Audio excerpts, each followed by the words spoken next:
Hey everyone, this wasn't planned, but I promise you will see my face on video soon. I just needed to speak from the heart today. I want to speak to us for a moment about parents who abuse their children, and I'll also share a little part of my own story, so stick around for that. This isn't always an easy topic, but it's a necessary one. Because silence doesn't heal, truth does. A lot of parents who abuse their children will never admit the truth. They will never accept wrongdoing. Denial is actually a defense mechanism because accepting the truth means facing their own shame, guilt, or failure. And for many, that's too hard. So instead, they convince themselves it didn't happen. It wasn't that bad. I did the best I could. Or worse, they say you were the problem. You were the difficult child. You were rebellious. You are exaggerating. Now, these are all forms of gaslighting, emotional self-protection for them, but it's emotional abuse for you because it erases your truth. Another tactic they use is rewriting history. They change or twist what really happened to make themselves look better. For example, if you say, you hit me, they may say, I disciplined you, or they may say you needed it, or they may outright deny hitting you. They shift the blame onto you. Instead of honing their actions, they say you made me angry. You never get along with anyone. You were always the problem. They take your pain and flip it into your fault. That way, they avoid responsibility and protect their image at all cost. Especially in religious, professional, or even in public spaces, they want to look like the perfect parent. So when you speak up, people say, but they are such a nice person. And suddenly, you are the one who is not believed. And that's one of the reasons why so many survivors stay silent. Some parents do eventually tell the truth, but that usually takes deep personal healing through therapy, inner work, or through self-awareness. Or number two, a serious confrontation where you have support, facts, or evidence. And thirdly, it may be a spiritual conviction when God deals with their heart directly, or may I say they receive deliverance. But sadly, this is the exception. So I want to speak to someone right now. If your parents never apologize, it's not because your pain wasn't real. It's because they're not ready or willing to face the truth. And as painful as that is, you can still heal without their apology. Because validation doesn't have to come from the person who hurt you. I want to share a bit of my own testimony. I'm very aware of my culture, where parents can do almost anything and expect it to be kept silent. So before I get into it, here's my disclaimer. I love my mother. This is not about blame, it's about truth. This is my personal experience, my testimony, and I have every right to share it. Everything I share here is from my personal experience and perspective. I speak as someone who has walked through deep pain, but also deep healing. And still healing in some other aspect of my life. I do not share this to shame anyone or cast blame, but I tell the truth in love, for my freedom and for the healing of others who may relate. I know the call of God is on my life. I'm called to speak to nations. There are things I'm not going to keep in the dark anymore, because whatever stays in the dark continues to grow in the darkness, and my life is a witness to that. I believe some things must be brought into the light to kill it, or for your own healing and freedom. Now, I lived in my mother's house for just 3 years, from age 15 to 18, and I refer to those years as the worst years of my entire life. During that time, I was suicidal, but because I was a Christian, I didn't take my own life. Instead, I would walk home from church late at nights. It was an extremely long walk because sometimes I missed the last bus. I remember walking and praying, asking God, just let a stray bullet find me and take me out of here. That was my cry. Years later, I found the courage to ask my mother, why did you used to abuse me? She flat out denied it, said it never happened. I reminded her of some of the incidents, some of which I wrote about in my memoir. If you want to know more about that, you can go ahead and grab the memoir at Walmart.com and Amazon, Booktopia, several places. You could even type my name in Google along with the title Shattered Silence, and you can purchase the book from whatever retailer of your choice. So my mother denied them. I asked her about the situation where I was told another man was my father, and she said that he had asked her to tell me. That man tried to sleep with me. I informed her I never got an apology. So I let it go. I gave it to God. I moved on. I had already forgiven her, but I was hoping for closure. I didn't get it, so I moved on. I even tried to maintain what felt like a normal relationship, but little things along the way reminded me I still wasn't valued. Fast forward, I came to America on my own with no help from family. At one point, I went no contact with everyone. I was undocumented, under pressure, and facing a lot of spiritual warfare. I needed to protect myself. I won't go into all of that here. Some of it is in the memoir if you want to understand more. But later, when things settled and I got married, I reached out to my mother and I just wanted to share the joy of my life with her. I went no contact with all my friends, family, for spiritual reasons. As I said, I won't mention in this video. Eventually, I reconnected with my friends. I explained to them the situation. I also reconnected with families and my mother, and I was updating her and the progress I made. And in the very first conversation we had, out of nowhere, she said, "You said I used to abuse you, but I never did." That dug up the past I had buried. I thought we were past this. I thought forgiveness had closed that chapter. I said, "Yes, you did. We're adults now. It takes nothing to say I didn't understand what I was doing and I'm sorry." I'm now in my 40s. I gave her examples and she still denied them. She said to me that she will never ever apologize to me. I said to her, okay, I'm still apologizing if there's anything I did or that you say I did. Then in the same breath, she brought up a story how I once came home from school and told her that my sister skipped school and she struck her with the flat side of the machete. She told me how she had to apologize to my sister, as if to rub salt into an open wound. That wasn't just wrong. That felt like a deep betrayal, especially coming from my mother. I had to take it to God. I had to check my heart to avoid offense.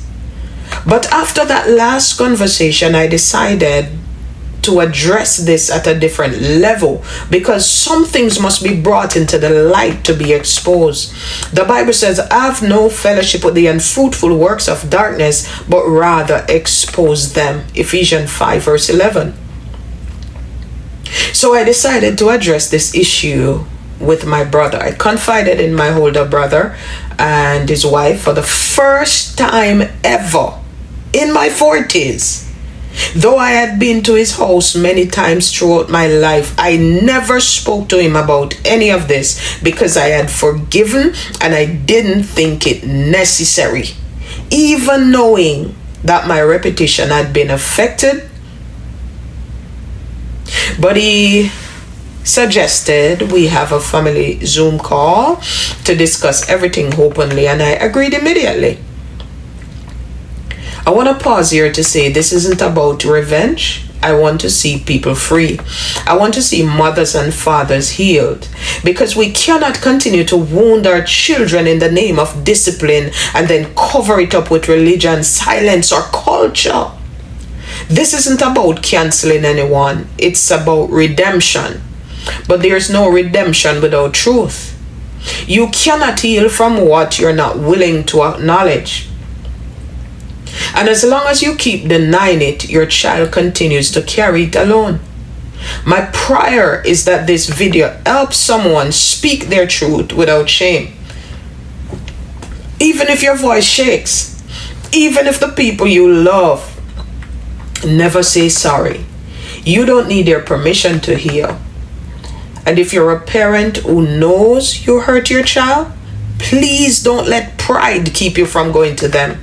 Say, I'm sorry. Say, I didn't know better. Say, I should have protected you. It might not fix everything, but it's a start. Truth is the foundation of healing, and truth spoken in love sets us free.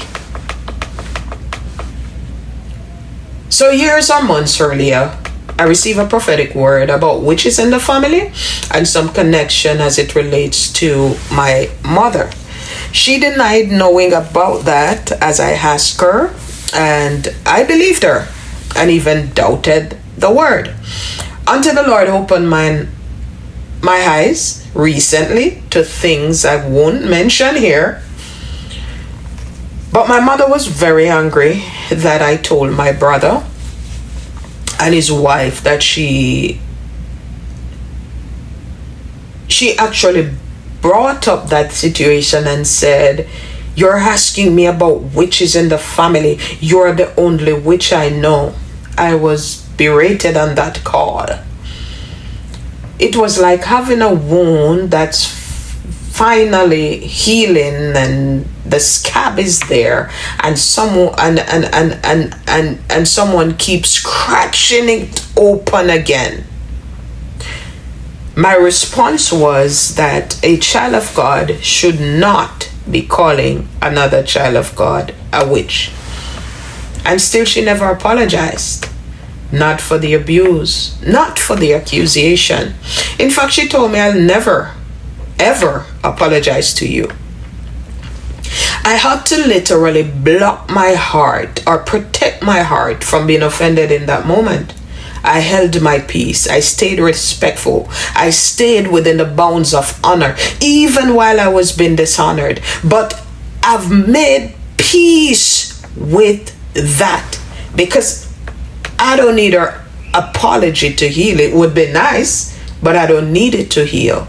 I need truth, I need God, and I need peace. And if my voice can be the sound of freedom for somebody else, then I'll keep speaking.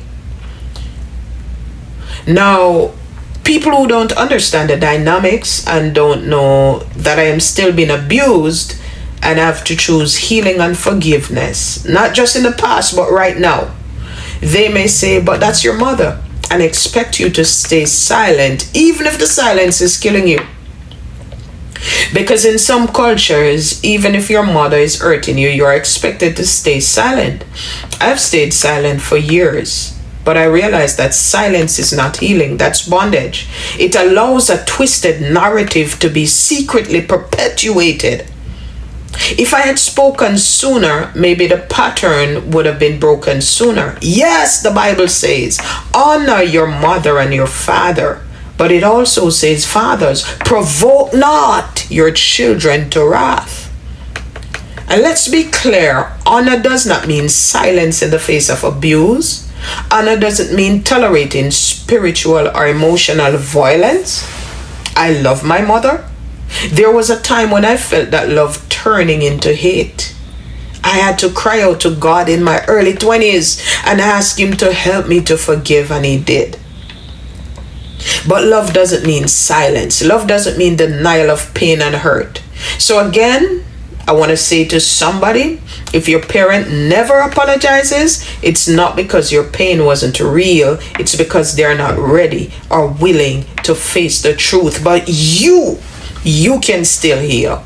You can still break the cycle. You can still live and walk in truth.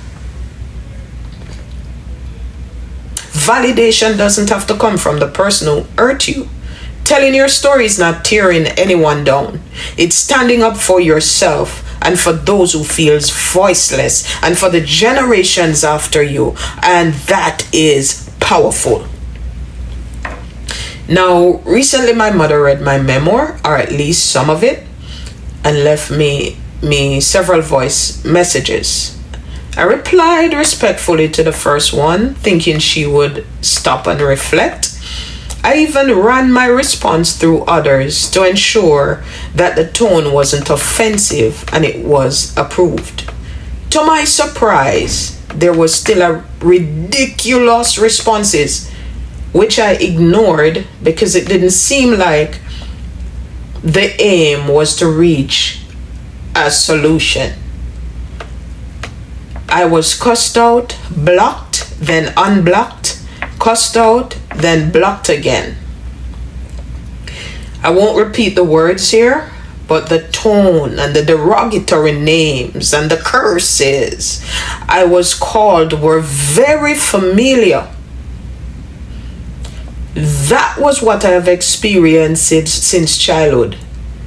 So I was numb to it, as crazy as it was. And I'm very aware that a curse without a cause cannot stand. I was accused of lying when I remember clearly what happened. I even reworded one paragraph to make sure it didn't reflect something I didn't clearly remember. I want someone out there to know, if you're dealing with a mother wound, if your truth has been denied, twisted, or minimized, you're not crazy. You're not dishonoring God by speaking the truth. You're choosing healing. You're choosing life.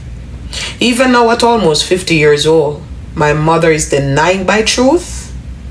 In my book, I wrote about how I remember being shy and reserved all the way back in basic school. Instead of asking herself, oh my God, why was this happening to my child? My mother used it as an accusation. She said to me in a demeaning tone, seems like you had low self-esteem from when you were a child, and asking a rhetorical question, from when you were a child? There was no compassion, no curiosity, no pause, just blame.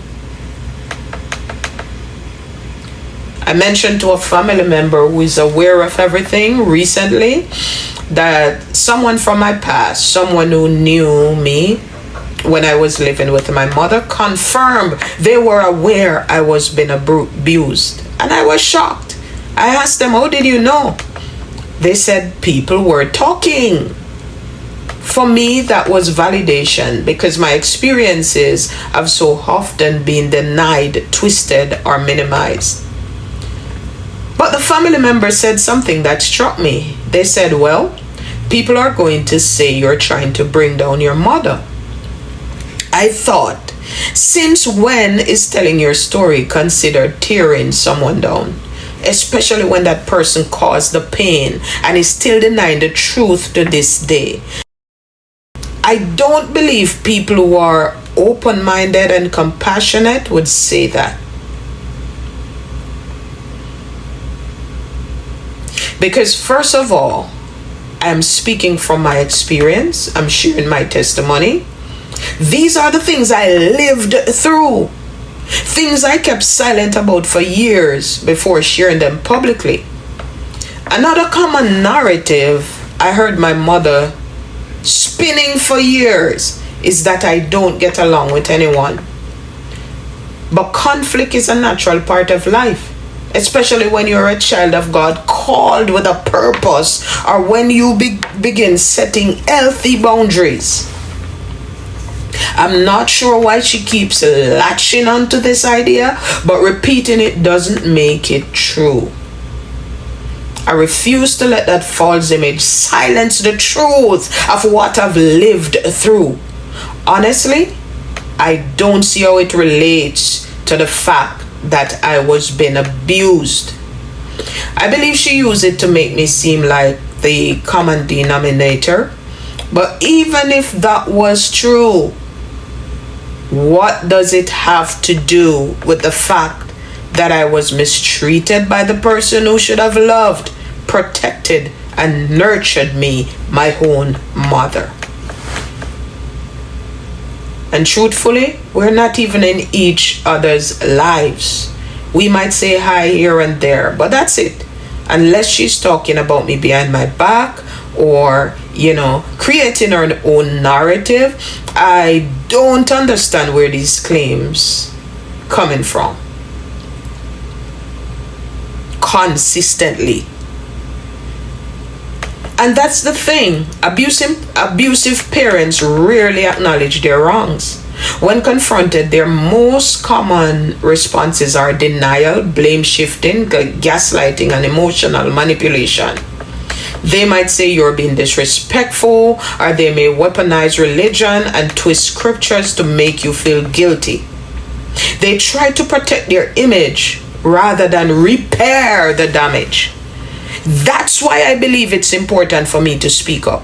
Not to destroy anyone's character, but to shed light on what it looks like to survive this kind of pain, and to help somebody who might be suffering in silence.